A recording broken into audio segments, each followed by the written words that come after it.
മഹാനായ നിസാമുദ്ദീൻ ഔലിയ ജീവിതകാലത്ത് ഇബാദത്ത് ചെയ്ത അവിടുത്തെ ചില്ലയുടെ ചാരയാണ് ഞാനിപ്പോൾ ഉള്ളത്.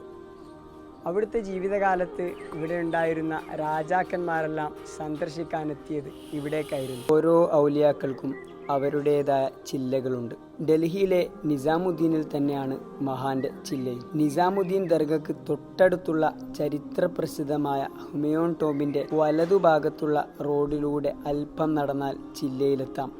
പരിസരത്ത് മറ്റു പല ദഹ്ലവികളുടെയും മസാറിലേക്കുള്ള തെരീക്കുകൾ കാണാം. ചില്ലയുടെ സമീപത്ത് തന്നെയാണ് സിഖ് മതവിശ്വാസികളുടെ കേന്ദ്രവുമുള്ളത്. സൗഹാർദ്ദത്തിൻ്റെ ഒരടയാളമായും നമുക്കതിനെ വായിക്കാം. മഹാനായ നിസാമുദ്ദീൻ ഔലിയ റളിയല്ലാഹു അൻഹുവിൻ്റെ കൂടെ ജീവിച്ചിരുന്ന മറ്റു മഹത്തുക്കളുടെ ദർഗയും അവിടെ കാണാം. ഡൽഹി ചരിത്രങ്ങളിലേക്ക് ഒന്ന് നോക്കിയാൽ എഴുതി തീർക്കാൻ കഴിയാത്ത സുന്ദര ചരിത്രങ്ങൾ ഏറെയുണ്ട്.